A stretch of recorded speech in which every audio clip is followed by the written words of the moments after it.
Hello everyone, once again आपका स्वागत है यूबॉर्न एकेडमी में। जैसे कि हम पहले बता चुके हैं कि हम इस चैनल में कक्षा 6 से कक्षा 10 तक की साइंस को पूरी तरह डिकोड करेंगे। कक्षा 8 के अंतर्गत साइंस का यह फर्स्ट चैप्टर चल रहा है जिसका नाम है क्रॉप प्रोडक्शन एंड मैनेजमेंट, फसल उत्पादन एवं प्रबंधन। इससे पहले हम इस चैप्टर का फर्स्ट वीडियो देख चुके हैं जिसमें हमने किसान कैसे अपने खेतों में हल चलाते हैं या प्लोइंग करते हैं और रबी क्रॉप और जो खरीफ की क्रॉप थी उसके बारे में डिस्कस किया था। यानी उनके उदाहरण देखे थे कि रबी क्रॉप में यानी रबी की फसल में कौन से अनाज को बोया जाता है और जो खरीफ की क्रॉप है उसमें कौन से अनाज को हम बोते हैं। उसके अलावा हमारे पास जो प्लोइंग के कुछ जो साधन थे, कौन कौन से जो टूल्स हैं उनका उपयोग किया जाता है उसके बारे में देखा था। तो हमने कल्टिवेटर और हो के बारे में डिस्कस किया था। आज के इस वीडियो में हम सेकेंड पार्ट यानी क्रॉप प्रोडक्शन एंड मैनेजमेंट का सेकेंड पार्ट स्टार्ट करने जा रहे हैं जिसमें हम शोइंग के बारे में डिस्कस करेंगे। जिसने चैनल को अभी तक सब्सक्राइब नहीं किया है वो सब्सक्राइब कर लें ताकि आपको पूरे वीडियो मिलते रहें। चलिए शुरू करते हैं crop production and management part 2। Showing, बुआई। शोइंग को हिंदी में क्या बोला जाता है? बुआई। तो इससे पहले हमने देखा था कि जो किसान लोग थे वो क्या करते थे, खेत की प्लोइंग कर देते थे ताकि वहां पर क्या थी, जो खेत थे उसमें नमी बनी रहे। और उसके अलावा क्या होगा, जो खेत होगा वो क्या होगा, उसकी जो मिट्टी होगी वो क्या होगा, मॉइस्ट रहे ताकि जो फसल हम बो रहे हैं वो आसानी से उसमें उग सके।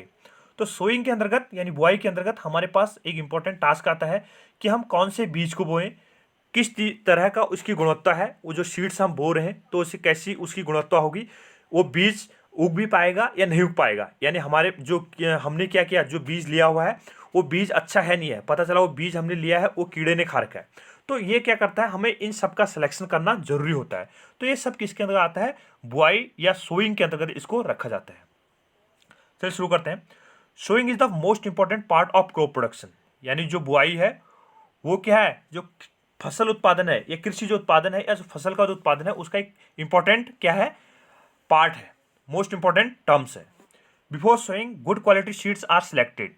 बुआई से पहले हमें क्या चाहिए, एक अच्छी क्वालिटी का क्या चाहिए, हमें बीज चाहिए, उसका सिलेक्शन होना जरूरी है। Good quality seeds are clean and healthy seeds of a good variety. Farmers prefer to use seeds which give a yield. यानी जो किसान लोग होते हैं वो क्या करते हैं कि एक अच्छी गुणवत्ता वाले यानी हाई क्वालिटी वाले या गुड क्वालिटी वाले क्या करेंगे, बीज का सिलेक्शन करेंगे। और अच्छा होना चाहिए, स्वस्थ और साफ होना चाहिए। हेल्दी क्या होना चाहिए, सीड होना चाहिए, ताकि जो उससे प्लांट उगे वो भी क्या होगा, हेल्दी होगा और उसके बाद जो फसल होगी वो भी क्या होगी, अच्छी फसल होगी। तो इसका चुनाव होना यानी इसका सिलेक्शन होना क्या है, बहुत जरूरी है। सिलेक्शन ऑफ सीड, बीजों का चयन, यानी हम जो बीज ले रहे हैं उस बीज को हम किस प्रकार चयन करें ताकि वो उसकी जो क्वालिटी हो वो अच्छी हो। आपने देखा होगा कि घरों में जो आपके पेरेंट्स हैं तो वो क्या करते हैं, जब बुआई करते हैं तो उससे पहले क्या करते हैं, उन बीजों को क्या करते थे, पानी में भिगो देते हैं। पानी में भिगोने के पीछे उनका क्या कारण होता है, क्योंकि वहां पर क्या होता है, कुछ बीज ऐसे होते हैं जो कीड़ा लगा हुआ बीज होता है। तो वो क्या हो जाता है, पानी में डिप करने के बाद वो क्या होता है, ऊपर तैरने लग जाता है। हल्का बीज हो जाता है तो हल्का क्या होता है, ऊपर तैरने लग जाता है। तो उसको क्या कर देते हैं, जो किसान लोग होते हैं वो क्या करते हैं, उसको फेंक देते हैं ताकि जो नीचे बैठ जाएगा वो बीज क्या होगा, एक अच्छी क्वालिटी का बीज होगा। तो उसको भिगो देते हैं ताकि उसमें से जो कीड़े लगा हुआ बीज था उसको अलग कर दिया जाए और हमें स्वच्छ बीज मिल सके।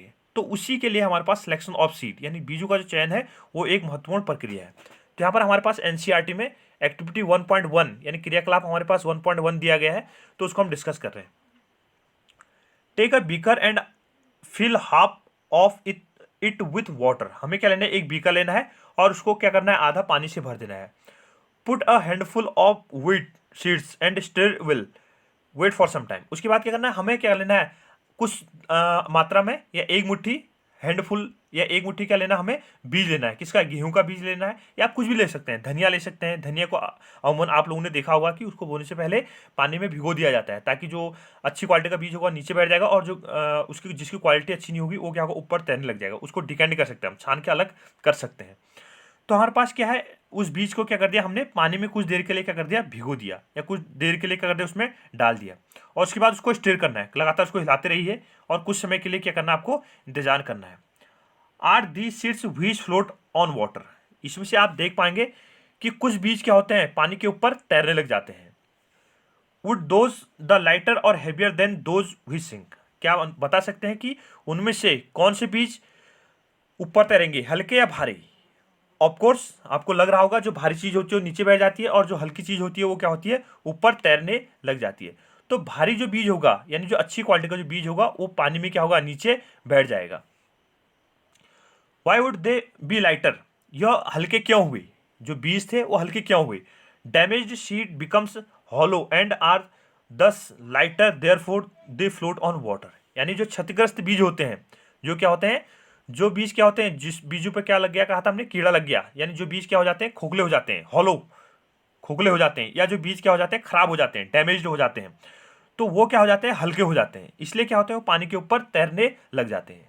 तो जो बीज क्या होगा, हल्का होगा, या जो बीज क्या होगा, खराब हो चुका होगा, वो क्या होगा, पानी के ऊपर तैरने लग जाएगा। This is a good method for separation good healthy seeds from the damaged one. यह क्या है, एक अच्छा तरीका है, यानी पानी में भिगो दिया हमने, तो ये क्या है, अपने आप में एक अच्छा तरीका है, जिससे क्या होगा, जो हल्के बीज होंगे वो पानी के ऊपर तैरने लग जाएंगे, यानी जो खराब बीज होंगे, यानी जिनमें कीड़ा लग गया होगा, तो जो बीज खराब होंगे वो पानी के ऊपर तैरने लग जाएंगे, और जो अच्छी क्वालिटी का बीज होगा वो क्या होगा, पानी में नीचे बैठ जाएगा।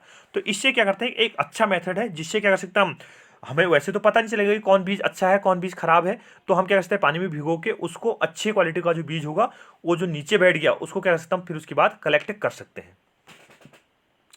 Before sowing, one of the important tasks is to know about the tools used for sowing seeds.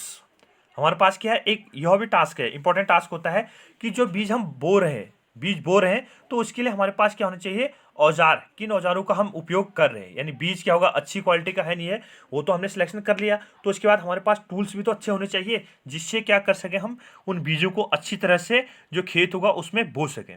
पता चला हमारे पास बीज तो हमने अच्छे सिलेक्शन किया, लेकिन हमने जो कृषि के लिए जो औजार हम यूज कर रहे थे, यानी हमारे पास जो टूल्स जिससे हम क्या कर रहे हैं, प्लोइंग कर रहे हैं या कोई अन्य कार्य कर रहे हैं, तो वो अच्छी क्वालिटी का नहीं होगा, तो उससे क्या होगा, जो बीज होगा वो जमीन के ऊपर ऊपर रह जाएगा, और जो कीड़े होंगे वो ले जा सकते हैं उनको, चींटियां ले जा सकते हैं, या जो पक्षी होंगे वो उनको खा सकते हैं।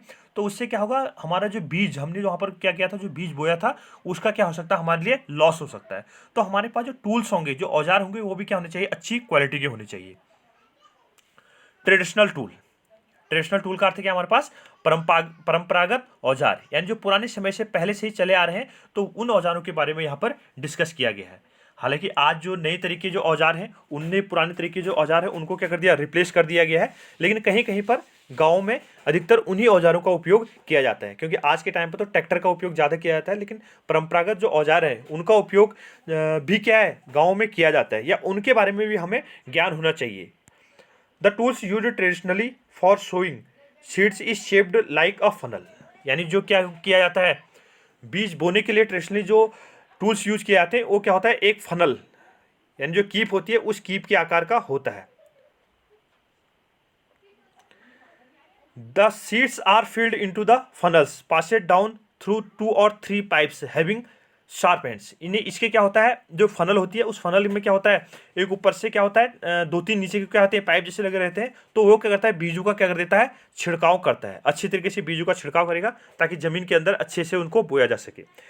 These ends pierce into the soil and place seeds there, यानी जो बीज होते हैं, जो नुकीला पार्ट होगा उसका, तो मिट्टी को भेद कर क्या होगा, उसको अंदर की तरफ क्या होगा, बीज चला जाएगा, यानी जमीन जैसे जैसे उसके आगे क्या होगा, हल जाते रहेगा, तो वो क्या करेगा, उसमें बीज क्या होगा, अंदर की तरफ जाते रहेगा। तो यहाँ पर हमने एक ट्रेडिशनल तरीका दिखा रखा है। तो यहाँ पर क्या है, हमारे पास एक पिक्चर ली गई है, सेल्फी पिक्चर है, तो यहाँ पर क्या क्या खेत कैसे जोते जाते हैं तो उसके बारे में दिखाया गया है।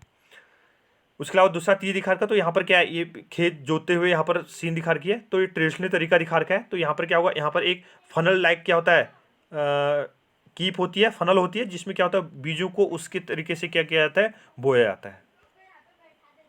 सीड ड्रिल, अगला हमारे पास क्या है, सीड ड्रिल। सीड ड्रिल भी क्या है, हमारे पास एक इंपॉर्टेंट टास्क है कि कैसे उन सीडों को क्या करना है, हमें ड्रिल करना है। तो ये भी क्या होना चाहिए, एक अच्छे तरीके से होना चाहिए। अगर प्रॉपरली नहीं हुआ तो इससे क्या हो सकता है, जो बीज होगा वो ऊपर ऊपर रह जाएगा, और क्या होगा, उसको हमने कहा कि जैसे पक्षियां खा सकते हैं या अन्य कोई जीव जंतु होंगे, तो वो कह सकते हैं बीजों को कह सकते हैं नुकसान कर सकते हैं। Nowadays the seed drill is used for sowing with the help of tractor. तो आजकल क्या गया जाता है, ट्रैक्टर की सहायता से ही, ये सीड ड्रिल दिखा रखी है, तो ट्रैक्टर की सहायता से क्या होगा, बीजों का क्या किया जाता है, छिड़काव किया जाता है। तो ये ऊपर से बीज आएंगे तो ये चारों तरफ क्या होंगे, डिस्ट्रीब्यूटेड हो जाएंगे। और जो इसकी जो ये न्यूक्लियर सिरे हैं तो ये क्या करेंगे, अच्छी गहराई में क्या करेंगे, बीजों का रोपण कर सकते हैं, जिससे क्या होगा, जो फसल होगी वो अच्छी हो सकती है। This tool shows the seeds uniformly eight proper distance and depth. ये जो टूल्स होते हैं, यानी जो हमारे पास क्या है, जो सीड ड्रिल के अंतर्गत जो हमने कहा कि यहाँ पर जो आयरन की जो ब्लेडें लगी हुई है, तो ये क्या करती है, प्रॉपर तरीके से क्या करती है, प्रॉपर डिस्टेंस पे और यूनिफॉर्मली एक रूपता से क्या करते हैं, बराबर की गहराई में क्या करते हैं, बीजों का रोपण करते हैं, जिससे क्या होगा, बीज क्या होगा, समान दूरी और जो उसकी गहराई है वो बनी रहेगी, बराबर रहेगी। ऐसा भी नहीं होगा कि बहुत ज़्यादा, पता चला हमने जो बीज था उसको बहुत ज़्यादा गहराई में डाल दिया, वो पता चला वहाँ से ऊपर ही नहीं आ पा रहा है, या हमारे पास क्या थी, जो डिस्टेंस थी वो डिस्टेंस क्या रख दी हमने, कम रख दी, तो वहाँ पर क्या होगा, डेंसिटी ज़्यादा हो जाएगी, जो बीज उगेंगे तो ज़्यादा बन जाएंगे, तो उससे क्या होगा, जो फसल होगी वो अच्छी क्वालिटी की नहीं होगी। तो आप देख पा रहे हैं, तो यहाँ पर क्या है, ये डिस्टेंस बराबर है, तो इससे क्या होगा, एक जो फसल होगी वो अच्छे तरीके से होगी। It ensure that seeds get covered by the soil after sowing. यह भी कंफर्म करना जरूरी होता है कि जो बुआई की हमने उसके बाद क्या हो जाए, जो बीज है उस बीज को क्या किया जाए, पूरा ढक दिया जाए, पूरा सीड को क्या कर दें, हम कवर्ड कर दें। कवर्ड करना भी क्या है, एक इंपॉर्टेंट टास्क है, जरूरी है, नहीं तो क्या होगा, बीज ऊपर ही रहेगा तो वो क्या होगा, जमीन उस पर जो बीज होगा वो ग्रो नहीं कर पाएगा। This prevents damage caused by birds. ये क्या करता है, वही कहा था हमने पहले भी डिस्कस किया था, तो जो पक्षी बीजों को नुकसान पहुंचाते हैं वो इससे नहीं हो पाएगा, यानी पक्षियों के द्वारा बीजों को नुकसान नहीं पहुंचा जाएगा। अगर जमीन के अंदर बीज डाला गया होगा तो पक्षी उसको नहीं ले पाएंगे, अगर ऊपर ही ऊपर होगा तो बीज को क्या कर सकते हैं, पक्षी नुकसान पहुंचा सकते हैं। Showing by using a seed drill saves time and labour. जो हमारे पास सीड ड्रिल होता है, यानी जो ट्रैक्टर से हम सीड ड्रिलिंग करते हैं, बीज की जो बुआई करते हैं, तो उससे क्या होता है, हमारे समय की बचत होती है, और जो हमारा श्रम, जो हमारा क्या लगता है, हमारा जो लेबर लगता है, उस लेबर भी क्या होती है, बचत होती है। यानी हमारे पास क्या होगा, काम, यानी ट्रैक्टर में क्या होंगे, बहुत बड़े बड़े, आप देख पा रहे होंगे कि इतने बड़े ड्रिल है, तो इतना एक मनुष्य अगर करना चाहे तो इतना ज़्यादा काम नहीं कर सकता एक सेकंड के अंदर या एक मिनट में। तो यहाँ पर क्या, इसके साथ क्या है, बहुत सारे क्या है, आयरन ब्लेड्स लगी रहती है, तो ये क्या करता है, प्रॉपर ड्रिल करता है और अच्छे तरीके से क्या करता है, सीड को क्या करता है, जमीन के अंदर क्या करता है, बुआ देता है, तो जिससे क्या होगा, हमारे पास अच्छी क्वालिटी का क्या होगा, अनाज प्रोडक्शन होगा। An appropriate distance between the seeds is important to avoid overcoming of plants. यानी हमारे पास क्या होता है, जो डिस्टेंस होनी चाहिए, पौधों की जो होंगी उनके बीच जो डिस्टेंस होनी चाहिए प्रॉपर होनी चाहिए, नहीं तो उससे क्या होगा, बहुत घने पौधे हो जाएंगे तो वो क्या हो जाएंगे, अच्छी क्वालिटी के नहीं हो पाएंगे। अत्यधिक जो घने पौधे होंगे वो क्या होगा, अच्छी तरीके से ग्रो नहीं कर पाएंगे, क्योंकि उनके लिए क्या चाहिए, पोषण भी चाहिए, उनके लिए ऑक्सीजन भी चाहिए, हवा भी चाहिए, तो ये सब क्या है, उनके लिए जरूरी है, जरूरी फैक्टर है, जिससे क्या होगा, बीज क्या होगा, अच्छा उत्पादित होगा। This allow plants to get sufficient sunlight. वही बात कही इसने भी, तो हमारे पास क्या है, जो डिस्टेंस प्रॉपर होगी तो क्या होगा, सफिशिएंट सनलाइट, सूर्य का जो प्रकाश उनको प्रॉपर मिल पाएगा। Nutrients and water from the soil, उनको जो पोषक तत्व हैं, यानी जो पोषण है और जो पानी की मात्रा है वो भी क्या है, प्रॉपरली मिल सके, यानी सफिशिएंट उनको मिल सके। पता चला हमने खेती तो कर ली, मतलब बुआई तो कर ली, लेकिन उसमें पानी नहीं मिल पा रहा है सभी पौधों को, तो पौधे वैसे ही सूख जाएंगे, तो ये क्या है, एक प्रॉपर तरीका है। Sometimes a few plants have to be removed to prevent overcrowding. कभी कभी क्या करते हैं हम, बहुत ज़्यादा कहीं पर बहुत ज़्यादा घने पेड़ हो जाते हैं, तो वहाँ से क्या कर देते हैं, उनकी डेंसिटी को क्या कर देते हैं, कम कर देते हैं, यानी वहाँ पे जो जिन जिन पौधों की मात्रा क्या थी, ज़्यादा थी, तो उनके घनेपन को क्या कर दिया, हमने कम कर दिया, यानी हमने क्या कर दिया, वहाँ से कुछ प्लांट को क्या कर दिया, रिमूव कर दिया, हम प्लांट को निकाल देंगे, तो इससे क्या हो जाएगा, वहाँ पर डेंसिटी क्या हो जाएगी, कम हो जाएगी। जैसे आपने देखा होगा, रुपाई करते समय हम धान को एक ही जगह बो देते हैं, फिर उसके बाद क्या करते हैं, रुपाई करते हैं, या मोडियो में किया जाता है ऐसा, या अन्य कोई फसल है तो उसमें भी क्या कर सकते हैं, ऐसे इस तकनीक को क्या कर सकते हैं, हम अपना सकते हैं। तो ये डायग्राम दिखा रखा था सीड ड्रिल का। Next, adding manure and fertilizers, यानी जो खाद है और जो उर्वरक है उसको हम कैसे उसमें मिलाते हैं, यानी जो हमारे पास क्या है, जो जमीन है, जो मिट्टी है, उसमें खाद एवं उर्वरक को कैसे मिलाया जाता है, ये उसको कैसे हम मिलाते हैं। The substances which are added to the soil in the form of nutrients for the healthy growth of plants are called manure and fertilisers.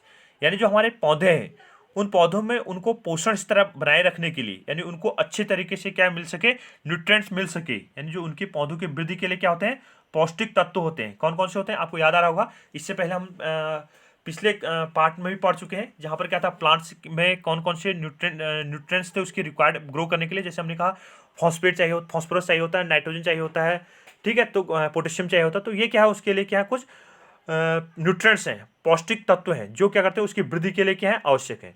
या उसके लिए क्या होता है, ये तो फर्टिलाइजर्स हो गए, फर्टिलाइजर्स में मिलते हैं। उसके अलावा क्या होती है, मैन्योर, खाद होती है।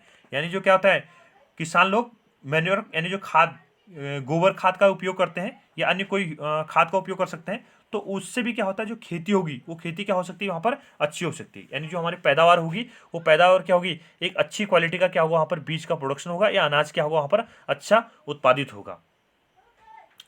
Soil supplies minerals nutrients to the crop. जो मिट्टी होती है यानी जो जमीन है वो क्या करता है, जो पेड़ पौधे होते हैं उनको क्या करता है, खनिज यानी जो मिनरल्स हैं उन मिनरल को क्या करती है, सप्लाई करती है। यानी जो सॉइल है, मिट्टी है, वो मिनरल में जो उपस्थित न्यूट्रिएंट्स हैं उनको क्या करती है, पेड़ पौधों तक क्या करती है, सप्लाई करती है। These nutrients are essential for growth of plants. ये जो न्यूट्रिएंट्स हैं यानी जो पौष्टिक तत्व हैं, मान लो हम मनुष्य की बात करते हैं, तो मनुष्य है तो मनुष्य को भी क्या चाहिए, अच्छी वृद्धि करने के लिए उसके प्रोटीन की जरूरत पड़ती है, कार्बोहाइड्रेट की जरूरत पड़ती है, विटामिन की जरूरत पड़ती है, फैट की जरूरत पड़ती है, डाइटरी फाइबर्स की जरूरत पड़ती है। तो ये हम जो एनिमल न्यूट्रिएंट्स के अंदर थे उसमें डिस्कस किया था। तो वो क्या है, ह्यूमन बींग्स के लिए या अन्य जो जीव जंतु है उनके लिए क्या है, आवश्यक है। यानी कंपोनेंट्स क्या है, प्रत्येक जो जीव जंतु है, चाहे पेड़ पौधे हैं या कोई भी मनुष्य ह्यूमन बींग्स है या अन्य कोई जीव जंतु है, तो उनकी वृद्धि के लिए क्या है, जो कंपोनेंट्स हैं वो क्या है, रिक्वायर्ड है। यानी जो पोषण है, न्यूट्रिएंट्स है, वो क्या है, उनकी वृद्धि के लिए क्या आवश्यक है। तो वैसे ही अगर हम कहीं पर अच्छी फसल ले रहे हैं, प्रोडक्शन हमें अच्छा करना है, तो उसके लिए भी क्या होगी, जो न्यूट्रिएंट्स हैं यानी जो पौष्टिक तत्व हैं वो पौष्टिक तत्व क्या है, आवश्यक होते हैं। In certain areas farmers grow crop after crop in the same field. कहीं कहीं पर क्या करते हैं, जो किसान होते हैं वो लगातार क्या करते हैं, खेतों में क्या करते हैं, फसल को उगाते रहते हैं। हमने क्या कहा, एक साथ जैसे अभी गेहूं बोया, फिर उसके बाद दूसरी फसल धान बो देंगे, फिर गेहूं बो देंगे, फिर धान बो देंगे। तो इस ढंग से क्या होगा, जो जमीन होती है उसमें क्या होता है, जो पौष्टिक तत्व होते हैं उनकी कमी हो जाती है। तो उसको हमें क्या करना होता है, फर्टिलाइजर्स और मैन्योर की हेल्प से क्या करना पड़ता है, वहां पर हमें उसको सप्लाई करना पड़ता है। The fields is never left uncultivated और फॉलो। तो इससे क्या होता है, जो खेत होता है वो कभी भी खाली नहीं छोड़ा जाता है। यानी वहां पर क्या होता है, हमेशा क्या करते हैं, फसल उत्पादित करते रहते हैं। तो वहां पर क्या होगा, न्यूट्रिएंट्स की क्या होती है, कमी होती है। Imagine what happens to be nutrients. जरा कल्पना कीजिए कि जो वहां पर पौष्टिक तत्व होंगे वो कैसे वहां पर उपस्थित रह पाएंगे। यानी हमने कहा कि जमीन यानी जो सॉइल थी उस सॉइल में क्या है, जो न्यूट्रिएंट्स हैं, जो पौष्टिक तत्व हैं, जैसे नाइट्रोजन है, फास्फोरस है या पोटेशियम है। तो ये जो न्यूट्रिएंट्स है वो क्या है, एक फिक्स्ड मात्रा में होंगे, एक निश्चित अनुपात में है। अब उससे क्या हुआ, पेड़ पौधा वृद्धि कर गया, पेड़ पौधा वृद्धि कर गया, तो उसके बाद क्या होगा, वहां पर क्या होंगी, जो ये न्यूट्रिएंट्स थे यानी जो पौष्टिक तत्व थे पेड़ पौधों के लिए जो आवश्यक है, उनकी क्या होगी, वहां पर कमी हो जाएगी। न्यूट्रिएंट्स की क्या हो जाएगी, वहां पर कमी हो जाएगी। तो अगर हम क्या करेंगे, उनको पौष्टिक नहीं देंगे, तो अगली जो फसल होगी वो अच्छी तरीके से नहीं होगी। तो ये हमें सोचना चाहिए। तो वहाँ पर क्या करना चाहिए, फर्टिलाइजर्स का उपयोग हमें करना चाहिए, या एक खेतों में एक बार क्या करना चाहिए, फसल उगानी चाहिए, उसके बाद हमें खेत खाली छोड़ देनी चाहिए। तो इस ढंग से भी किया जाना चाहिए, या प्रॉपर तरीके से हमें फर्टिलाइजर्स या मैन्योर का क्या करना चाहिए, वहाँ पर उपयोग करना चाहिए। Continuous growing of crops makes the soil poor in certain nutrients. यानी जो करते हैं, हम लगातार फसलों को उत्पादन करते हैं, तो वहाँ पर क्या हो जाती है, कुछ पोषक तत्वों की क्या हो जाती है, कमी हो जाती है। न्यूट्रिएंट्स, सर्टेन न्यूट्रिएंट्स यानी जो कुछ मात्रा में न्यूट्रिएंट्स है उनकी क्या हो जाती है, कमी हो जाती है। Therefore farmers have to add manure to the feeds to replenish the soil with nutrients. यानी इसकी बात क्या करते हैं, जो किसान लोग होते हैं वो क्या करते हैं, वहाँ पर खाद का उपयोग करते हैं, ताकि वहाँ पर जो न्यूट्रिएंट्स थे वो न्यूट्रिएंट क्या हो जाएगा, दोबारा से उनकी पूर्ति की जा सके। यानी जो जिनकी कमी हो जाएगी, कमी होगी, तो उसको दोबारा कैसे रिप्लेनिश कर सकें, यानी उसकी जो कमी है उस कमी को क्या कर सकें, हम दोबारा कर सकें। तो ये क्या हमारे लिए जरूरी है। जैसे हम क्या करते हैं, हम अगर ह्यूमन बींग्स की बात करें, तो हमें कहीं पर प्रोटीन की जरूरत है, तो हम लगातार प्रोटीन लेते रहते हैं, तो हम क्या करते हैं, उसको लेते रहते हैं। या फैट की जरूरत पड़ती है तो फैट लेते हैं, या कार्बोहाइड्रेट लेते हैं। तो इस ढंग से जो प्लांट्स हैं उनको भी क्या होती है, रिक्वायरमेंट होती है कि उनको न्यूट्रिएंट्स प्रॉपर मात्रा में सप्लाई कर सके, ताकि वो अच्छा, उनका जो बीज होगा वो बीज अच्छी क्वालिटी का प्रोडक्शन होगा, फल होगा तो अच्छी क्वालिटी का होगा। नहीं तो अगर हम ऐसा नहीं करेंगे तो बीज या फल या जो जो भी हम फसल वहाँ पर उगा रहे हैं, तो उसकी क्वालिटी क्या होगी, उतनी अच्छी नहीं होगी। This process called manuring. इसे क्या बोलता हम, खाद देने की प्रक्रिया बोलते हैं। तो इसे क्या बोलते हैं हम, जो क्षतिपूर्ति हुई थी, तो खाद प्रक्रम के नाम से इसको जाना जाता है। इम्प्रॉपर और insufficient manuring results in a weak plants. यानी वहाँ पर क्या होगा, पर्याप्त मात्रा में उनको पौधे नहीं खाद नहीं मिल पाई, या पौष्टिक पौष्टिक न्यूट्रिएंट्स उसको नहीं मिल पाए, तो इससे क्या होगा, जो वहाँ पर पेड़ पौधे जो उगेंगे वो क्या होंगे, वीक हो जाएंगे, कमजोर पेड़ पौधे वहाँ पर होंगे। अभी जैसे मैंने पहले डिस्कस किया था कि वहाँ पर क्या हो जाएगा, जो फसल होगी अच्छी क्वालिटी की नहीं होगी, तो वही बात यहाँ पर की जा रही है। Manure is an organic substances obtained from the decomposition of plant और एनिमल वेस्टेज। यानी जो खाद है, ये खाद है, ये खाद किससे प्राप्त की जाती है, ये जैविक खाद है। तो जैविक खाद किससे, जो पेड़ पौधे की जो पत्तियां होती है उनसे, या जो जीव जंतु होते हैं वो क्या होते हैं, जमीन में क्या हो जाते हैं, सड़ गल जाते हैं, तो उससे क्या होते हैं, वो डिकम्पोज, यानी कुछ बैक्टीरियाज या ऑर्गेनिज्म होते हैं जो क्या करते हैं, डिकम्पोजिशन का कार्य करते हैं। तो उससे क्या होता है, वो सड़ गला दिए जाते हैं, तो उससे क्या होता है, वहाँ पर जो ऑर्गेनिक सब्सटेंसेस थे, ठीक है, तो वो क्या होता है वहाँ पर दोबारा प्राप्त किया जाता है, यानी जैविक खाद उससे क्या हो जाती है, प्राप्त की जाती है। Farmers dump plant and animal waste in pits at open place and allowed it to decompose. जहाँ पर क्या होते हैं, जो किसान लोग होते हैं वो क्या करते हैं, जहाँ पर कुछ जंतु के अपशिष्ट होते हैं, या जो जैसे हमने कहा होगा गोबर का, हमने गोबर कह दिया, तो गोबर एनिमल वेस्टेज हो गया, गोबर हो गया, या अन्य कोई पत्तियां होती हैं, जैसे पेड़ पौधों की जो पत्तियां होती हैं उनको क्या कहते हैं, कुछ पिट में डाल देते हैं, तो वहाँ पर क्या होता है, सड़ गल जाते हैं, तो उससे क्या होता है, वहाँ पर जो मैन्योर है या जो ऑर्गेनिक खाद बोलते हैं जिसको हम, ठीक है, तो वो क्या होगी, यहाँ पर बन जाएगी। The decomposition is caused by some micro organism, यानी जो इनको डिकम्पोज किया जाता है, यानी इनको जो अपघटित किया जाता है वो किसके द्वारा किया जाता है, माइक्रो ऑर्गेनिज्म, यानी जो सूक्ष्म जीव होते हैं जमीन के अंदर, क्या होते हैं, कुछ सूक्ष्म जीव होते हैं, तो वो क्या कर देते हैं, उसको अपघटित कर देते हैं, यानी उसको क्या करते हैं, डिकम्पोज कर देते हैं। The decomposition matter is used as organic manure. You have already learn about vermi composting in class 6, यानी आपने कक्षा 6 में वर्मी कंपोस्टिंग के बारे में पढ़ा होगा। तो वहाँ पर क्या होता है, जो केंचुआ होता है, अर्थवर्म होता है, तो अर्थवर्म क्या करता है, यहाँ पर जो गोबर होता है या जो अन्य खाद होती है, तो उसको क्या करता है, डिकम्पोज करने में या फिर वर्मी कंपोस्टिंग करने में क्या करता है, हेल्प करता है। तो इसलिए हम क्या कहते हैं, जो केंचुआ होता है वो क्या होता है, किसानों का मित्र होता है। तो केंचुए द्वारा क्या की जाती है, वर्मी कंपोस्टिंग में केंचुए के द्वारा की जाती है, तो वहाँ पर खाद को तैयार किया जाता है। तो केंचुआ क्या करता है, यहाँ पर बहुत ज़्यादा हेल्प करता है, यानी अर्थवर्म जो होता है वो क्या करता है, इन पर हेल्प करता है। नेक्स्ट हमारे पास एक्टिविटी 1.2, टेक मूंग और ग्राम सीड्स एंड जर्मिनेट देम। हमने क्या करना है, मूंग और जो ग्राम यानी चना है और जो मूंग के बीज है उनको क्या करना है, हमें जर्मिनेट होने के लिए क्या कर देना है, रख देना है, या उनको क्या करना है, हमें अंकुरित करना है। Select 3 equal size seeding out of these, seedlings out of these. हमें क्या करना है, 3 एक समान आकार के क्या लेना, हमें जो जर्मिनेटेड प्लांट्स थे, जर्मिनेटेड जो सीड्स थे उनको क्या करना है, रखना है, यानी जो नवोद्भिद जो पौधे उगे थे तो उनको क्या करना, हमें सिलेक्ट कर लेना है। नाउ टेक 3 एम्प्टी ग्लासेस और सिमिलर वेसल्स। हमें क्या लेना है, उसके बाद 3 क्या लेने हैं, ग्लासेस लेने हैं, या फिर 3 एक ही साइज के क्या लेना, हमें वेसल लेने हैं, बर्तन ले लेने हैं।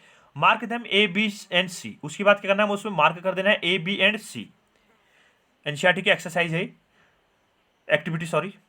To glass A add little amount of soil mixed with a little cow dung manure. उसके बाद क्या करना है, जो हमारे पास ए था जिसमें हमने मार्क ए किया हुआ था, तो ए में क्या कर देना, हमें गाय का गोबर, काउ डंग, यानी जो गाय का जो गोबर होगा या गाय के गोबर से जो बनी हुई खाद है उसको क्या कर देना, हमें वहां पर ऐड कर देना है। In glass B put the same amount of soil mixed with a little urea. जो बी वाला ग्लास हमारे पास, या बी वाला जो बीकर हमारे पास या जो वेसल है, उसमें क्या कर देना, हमें फर्टिलाइजर्स, यूरिया जो होगा, यूरिया के अपने में एक फर्टिलाइजर्स है, तो उसका क्या करना है, हमें वहाँ पर प्लेस कर देना है। यूरिया को क्या करना है, हमें वहाँ पर उपयोग करना है, या बी जो ग्लास होगी उसमें क्या डाल देना, हमें यूरिया डाल देना है। Take the same amount of soil in glass C without adding anything, यानी जो ग्लास सी होगा उसमें हमें कुछ भी नहीं मिलाना है। यानी ग्लास ए में क्या मिलाया, हमने गाय का गोबर मिला दिया, यानी गाय का जो ऑर्गेनिक खाद थी उसको मिला दिया। बी में क्या मिलाया, हमने कुछ नहीं मिलाया। बी में क्या मिलाया, हमने यूरिया मिलाया, और सी में हमने कुछ भी नहीं मिलाया। तो 3 हमें बीकर तैयार कर दिए, जैसे कि आपको दिखा रखा है यहाँ पर, ये 3 बीकर दिखा रखे हैं, तो इस ढंग से हमें करना है। Now pour the same amount of water in each glass and plant the seedling in them. उसके बाद क्या करना है, हमें बराबर मात्रा में क्या करना है, तीनों ग्लासों में क्या करना है, पानी की मात्रा मिला देनी है, या पानी क्या देना है, उसमें डाल देना है, ताकि फिर उसके बाद क्या करना है, उसको एक सुरक्षित स्थान पर क्या कर देना है, रख देना है। Keep them in a safe place and water them daily. उसके बाद क्या हमें एक सुरक्षित प्लेस पर रखना है और उन्हें डेली पानी देना है। After 7 to 10 days observe them growth. उसके बाद क्या करना है, हमें 7 से 10 दिनों के अंतर्गत क्या करना है, उसमें ग्रोथ चेक करना है। तो आपको क्या लगता है कि कौन सा प्लांट सबसे ज़्यादा वृद्धि किया होगा, सोचिए। जिसमें हमने ऑर्गेनिक खाद दिया वो सबसे ज़्यादा अच्छी ग्रो करेगा, या फिर जिसको हमने मैन्योर यूरिया दिया हुआ है, फर्टिलाइजर्स दिया हुआ, वो सबसे ज़्यादा ग्रो करेगा जिसको बिल्कुल भी खाद नहीं दिया हुआ है। आपके दिमाग में ध्यान आ रहा होगा। तो यहाँ पर क्या था, हमारे पास जो एक्सपेरिमेंट था उसका प्रिपरेशन किया गया है। Growing seedling with manure and fertilize, तो यहाँ पर क्या हमारे पास ये ए है, ये बी वाला था और ये सी वाला था। तो आप देख पा रहे हैं कि तीनों में क्या अंतर है। ये जो हमारे पास क्या ए वाला है तो वहाँ पर अच्छा हेल्दी प्लांट हो रखा है, बी वाले में भी अच्छा हेल्दी प्लांट हो रखा है, लेकिन सी वाले में क्या होगा, उतना हेल्दी प्लांट नहीं हो रखा है। Did all the plants in all the glasses grow at the same pace which glass showed better growth of plants in which glass was the growth fastest। यानी जो तीनों ग्लास थे उनमें जो 20 पेड़ थे वो एक ही पेस से, एक ही समान गति से क्या कर रहे हैं, वृद्धि कर पा रहे हैं। पेस का मतलब गति से है। यहाँ पर किस ग्लास में सबसे ज्यादा गति हो पाई, या कौन सा ग्लास में जो पौधा था वो सबसे ज्यादा अच्छे तरीके से गति कर पा रहा है। Fertilisers are chemical substances which are rich in particular nutrients. जो फर्टिलाइजर्स होते हैं वो क्या होते हैं, केमिकल सब्सटेंस से बनते हैं। जैसे हमने कहा था नाइट्रोजन हो गया, फास्फोरस हो गया और पोटेशियम हो गया। तो इन तीनों की क्या होती है, उसमें अमाउंट क्या होती है, ज़्यादा होती है या रिच होती है। How are these different from manure, यह कैसे जो खाद होती है उन खादों से कैसे अलग है। Fertilisers are produce in factories. Some examples of fertilizers are urea, ammonium phosphate, super phosphate, potash. ठीक है, तो हमारे पास क्या है, जो फर्टिलाइजर्स होते हैं उनको हम कहाँ पर उगाते हैं, फैक्ट्री में उगाते हैं। तो कुछ क्या उदाहरण हमारे पास, जैसे यूरिया का हमने आपने देखा होगा सफेद कलर का चीनी जैसा होता है, क्रिस्टल लाइक स्ट्रक्चर होते हैं। तो यूरिया हो गया, अमोनियम सल्फेट हो गया, सुपर फॉस्फेट हो गया, पोटास हो गया। तो इनमें क्या होती है, जो मुख्य पोषक तत्व होते हैं यानी जो न्यूट्रिएंट है वो क्या हमारे पास, नाइट्रोजन, फॉस्फोरस एंड पोटेशियम। तो तीन की क्या होती है वहां पर मात्रा क्या होती है, सबसे ज्यादा होती है। This use of fertilisers has helped farmers to get better yield of crops such as wheat, paddy and maize. तो ये जो खाद होते हैं वो क्या करते हैं, जो किसान लोग होते हैं उनको अच्छी प्रकार की जो खाद होती जो फसल होते हैं तो उनके उत्पादन करने में क्या करते हैं, हेल्प करते हैं। But excessive use of fertilisers has made the soil less fertile. अगर हम ज़्यादा मात्रा में क्या करते हैं, इसका उपयोग करते हैं तो ये क्या करते हैं, जो जमीन होती है, जो मिट्टी होती है उसको क्या करती है, अनफर्टाइल कर देती है। ठीक है, अनुपजाऊ बना देती है। Fertilisers have also become a source of water pollution. जो फर्टिलाइजर्स होते हैं वो जल का भी क्या होते हैं, जल प्रदूषण का भी क्या होता है, स्रोत होते हैं। क्योंकि हमने जैसे फर्टिलाइजर हमने यूज किया खेतों में, हमने फर्टिलाइजर डाला तो पानी के साथ क्या होगा, बरसात हुई तो पानी के साथ क्या होंगे, नदी या नालों में चले जाएंगे। तो उसके बाद क्या होगा, नदियों तक पहुंच जाएंगे। फिर उस पानी को क्या करता हम यूज करेंगे तो हमारे शरीर में भी क्या होती है, आ सकती है। तो इस ढंग से क्या होगा, ये वाटर पॉल्यूशन को भी करते हैं। Therefore, in order to maintain the fertility of soil, we have to substances fertilizers by organic manure or leave the field uncultivated in between two crops। हमें क्या करना चाहिए, अगर अच्छी फसल लेनी है या हमें वहाँ पर जो न्यूट्रिएंट्स हैं उनको बनाए रखना है तो हमें क्या करना चाहिए, उसकी फर्टिलिटी, उसकी जो उत्पादकता है जमीन की वो बनाए रखनी है। तो हमें क्या करना चाहिए, एक फसल बोनी चाहिए और उसके बाद क्या करना चाहिए, उसमें दूसरी फसल बोनी चाहिए या कुछ टाइम के लिए क्या आना चाहिए, उस जमीन को खाली रख देना चाहिए ताकि वहां पर क्या हो गए, अच्छी फसल हो सके। The use of manure improve soil texture as well as water retaining capacity. यानी हम जो खाद का उपयोग करते हैं, यानी जैविक खाद का उपयोग करते हैं तो water capacity, water holding capacity, जमीन की जो वाटर होल्डिंग कैपेसिटी होती है और जो उसकी जो फर्टिलिटी होती है उसको क्या करता है, ज़्यादा अच्छी मात्रा में क्या होता है, बनाए रखता है। It replenish the soil with all the nutrients. ये क्या करता है, जो जमीन में जो पौष्टिक तत्व होते हैं जो क्या होते हैं पेड़ पौधों के लिए आवश्यक है तो उनकी भी क्या करता है, पूर्ति कर देता है। Another method of replanning the soil with nutrients is through crop rotation.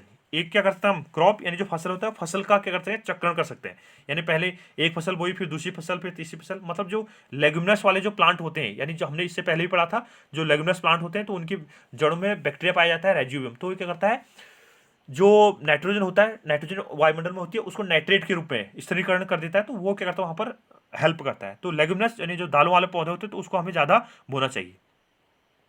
This can be done by growing different crops alternatively. Earlier farmers in northern India use to grow leguminous as fodder in one season and wheat in the next season. तो यहाँ पर क्या था, जब इसको पहले बता चुका हूँ। तो यहाँ पर क्या था, जो नॉर्थ भारत में है यानी उत्तरी भारत में के एरिया में क्या कहते हैं, जो फार्मर होते हैं वो जो लेग्यूमिनस यानी जो दाल, लेग्यूमिनस हमने कहा था जो दालों वाली फैमिली है, तो वहाँ पर क्या होता है, लेग्यूमिनस की जो सीड्स हैं, लेग्यूमिनस के जो प्लांट हैं उनको बोते हैं और दूसरे सीजन में गेहूँ को बोते हैं। This help in the replenishment of the soil with nitrogen. तो ये क्या करता है, नाइट्रोजन को क्या करता है, पुनः पूर्ति कर देता है। यानी जो वहाँ पर नाइट्रोजन की जो कमी होती है उस नाइट्रोजन को क्या करता है, दोबारा पूरा कर देता है। यानी नाइट्रोजन का क्या करता है, पुनः नाइट्रोजन को रेप्लिश कर देता है। Farmers are being encouraged to adopt this practice. तो फार्मर को क्या करना चाहिए, इस प्रैक्टिस को करना चाहिए लगातार, ताकि क्या हो वहाँ पर नाइट्रोजन अच्छी मात्रा में, मतलब जो नाइट्रोजन फिक्सेशन है वो पूरा किया जा सके। In previous classes you have learned about rhizobium bacteria. These are present in the nodules of the root of the leguminous plants. They fixed atmospheric nitrogen. यानी आपने इससे पहले क्लास 6 में था तो वहाँ पर क्या होता है, नाइट्रोजन फिक्सेशन के बारे में हमने पढ़ा था। यानी जो लेगुमिनस की जो प्लांट्स होती है उनकी जड़ों में क्या पाया जाता है, राइजोबियम नाम का एक बैक्टीरिया पाया जाता है, जो क्या करता है, नाइट्रोजन फिक्सेशन में क्या करता है, हेल्प करता है। Difference between fertilisers and manure. तो यहाँ पर क्या है, जो खाद है और जो उर्वरक है उसके बारे में क्या है, यहाँ पर अंतर किया गया है। पहला हमारे पास fertilizers. A fertilizer is an inorganic salt. यानी जो फर्टिलाइजर हैं, उर्वरक हैं, वो क्या अपना नाम है, अकार्बनिक लवण है। जबकि जो मैन्योर है, जो खाद है, manure is a natural substances obtained by the decomposition of cattle Dang, human wastage and plant residue. यानी जो हमारे पास क्या है, जो खाद है, वो जो कैटल डंग होता है, यानी गोबर जो होता है, या फिर ह्यूमन वेस्टेज जो होते हैं, या प्लांट की जो सड़ गले पत्तियां बच जाती है, तो उससे तैयार किया जाता है। तो ये क्या अपना नाम है, बेटर है। और fertiliser is prepared in factories. जो फर्टिलाइजर्स होता है उसको हम कहाँ पर बनाते हैं, जो फैक्ट्री होती है उन फैक्ट्रियों में उसका उत्पादन करते हैं। जबकि जो मैन्योर होती है can be prepared in the field. यानी जो खेत होते हैं उन खेतों में ही इसको क्या किया जाता है, प्रिपेयर किया जाता है। अभी हमने वर्मी कंपोस्टिंग पढ़ा था, तो वैसे ही उस तरीके से अन्य किसी तरीके से हम इसको बना सकते हैं। A fertilizer does not provide any humus to the soil. यानी जो फर्टिलाइजर होता है वो किसी भी तरह का ह्यूमस नहीं बना पाता वहाँ पर। यानी जो उर्वरक होता है वो उर्वरक क्या करेगा, मिट्टी को ह्यूमस प्राप्त नहीं करा पाता। Manure provides a lot of humus to the soil. यानी जो खाद होती है वो ह्यूमस की जो मात्रा होती है वो क्या होता है, प्रचुर मात्रा में मिट्टी में उत्पादित कर देता है या बनाए रखता है। Fertilisers are very rich in plant nutrients like nitrogen, phosphorus and potassium. यानी जो फर्टिलाइजर होते हैं उसमें क्या होता है, नाइट्रोजन, फॉस्फोरस और जो पोटेशियम होती है उसकी क्या होती है, प्रचुर मात्रा होती है। यानी मैक्सिमम अमाउंट में नाइट्रोजन, फॉस्फोरस और पोटेशियम वहाँ पर उपस्थित होते हैं। जबकि जो खाद होती है मैंने relatively less rich in plant nutrients. यानी खाद में क्या होता है, जो पोषक तत्व होते हैं वो उसकी तुलना में, यानी फर्टिलाइजर की तुलना में क्या होते हैं, कम होते हैं। Table 1.1 give the difference between fertilisers and manure. यानी जो टेबल, यानी जो हमारे पास क्या थी, सारणी थी 1.1, तो वो क्या फर्टिलाइजर्स और मैन्योर के बारे में क्या किया उसने, डिफरेंसेस किया। तो उससे हमारे पास क्या कुछ एडवांटेज होंगे और कुछ डिसएडवांटेज भी हो सकते हैं। एडवांटेज ऑफ मैन्योर, तो इसका हम क्या देख रहे हैं, महत्व देख रहे हैं कि इसका क्या लाभ है। The organic manure is considered better than fertilisers. This is because, यानी जो हमारे पास जैविक खाद है वो हमारे लिए अच्छी मानी जाती है। तो उसके कुछ मुख्य कारण हैं। It enhance the water holding capacity of the soil. यानी ये क्या करता है, जो जमीन होती है, यानी जो मिट्टी होती है, उस मिट्टी की जो वाटर कैपेसिटी होती है, वाटर होल्डिंग कैपेसिटी होती है, उसको क्या करता है, वृद्धि कराता है। वाटर होल्डिंग कैपेसिटी क्या कराता है, वृद्धि कराता है। कौन, खाद। जबकि जो नाइट्रोजन, फॉस्फोरस और जो पोटेशियम होते हैं, यानी जो फर्टिलाइजर हमारे पास, वो इतना ज़्यादा नहीं कर पा रहे। It makes the soil porous due to which exchange of gases becomes easy. ये क्या करते हैं, जो मिट्टी होती है उसको क्या करते हैं, पोरस बनाते हैं, भुरभुरी और सरंध टाइप की बना देते हैं, जिससे क्या होगा, जो गैसों का विनिमय होगा, एक्सचेंजिंग होगी, आदान प्रदान होगा, वो क्या होगा, आसानी से किया जा सके। यानी पेड़ पौधों को गैसों की भी आवश्यकता होती है वृद्धि करने के लिए, श्वसन करने के लिए, तो वहाँ पर क्या होगा, ये एक प्रक्रिया जो होती है आसानी से पूर्ण की जाएगी। It increase the number of friendly microbes. यहाँ पर क्या होते हैं, जो खाद होती है वो क्या होते हैं, कुछ बैक्टीरियाज होते हैं, कुछ जीवाणु होते हैं, जो क्या करते हैं, वहाँ पर जो किसान होते हैं, माइक्रोब्स होते हैं, माइक्रोब जो है वो किसानों के लिए क्या होता है, जो हेल्पफुल करते हैं। ठीक है, जो पेड़ पौधों के लिए क्या होते हैं, अच्छी हेल्प देते हैं, तो उनमें क्या करता है, ये वृद्धि करता है। It improves the texture of the soil. ये क्या करते हैं, जो जमीन है या जो मिट्टी है, उस मिट्टी की जो टेक्सचर है, यानी जो उसके गठन सुधार की जो प्रक्रिया है, उसमें क्या करता है, वृद्धि करता है। तो ये क्या था हमारे पास, फर्टिलाइजर्स की तुलना में जो मैन्योर है, यानी जो खाद है, वो खाद का क्या एडवांटेज है हमारे लिए, तो उसके बारे में डिस्कस किया गया था। तो ये था यहाँ पर हमारे पास वीडियो सेकंड। इससे आगे का जो नेक्स्ट होगा, इरिगेशन है हमारे पास, कैसे उसका कंट्रोल, प्रोडक्शन, जो इरिगेशन है, सिंचाई कैसे की जाती है, या हमारे पास जो बीज हमने बोया उसका कैसे स्टोरेज करना है या कैसे उसको कल्टीवेट करना है, तो उसके बारे में हम अगले वीडियो में देखेंगे। तो वीडियो को लाइक कीजिए, शेयर कीजिए और सब्सक्राइब कीजिए। वीडियो थोड़ा सा लेंदी हो रहे हैं क्योंकि हमारे पास क्या है, हम अगर हम ऊपर ऊपर ही जाएंगे तो हमारे पास जो नंबर ऑफ वीडियोज हो जाएंगे वो क्या होंगे, थोड़ा सा ज़्यादा हो जाएंगे। अगर हम क्या कर रहे हैं, मैटर कम कर दें तो उससे क्या होगा, आपको बेटर वे से समझ नहीं आ पाएगा। तो वीडियो क्या है ना, थोड़ा सा लेंदी हो रहे हैं क्योंकि हमें अच्छे तरीके से पढ़ना है। अगर हम मैटर कम करते हैं तो उससे क्या होगा, हमारे पास जो वीडियो हो जाएंगे वो थोड़ा सा ज़्यादा हो जाएंगे। नंबर पता चला हमारे पास फर्स्ट पार्ट में ही 8-10 वीडियो हो गए, तो हमें ऐसा नहीं करना है। 3-4 वीडियो में हम पूरा जो पार्ट होगा उसको कवर करने की कोशिश कर रहे हैं। थैंक यू, मिलते हैं अगले वीडियो।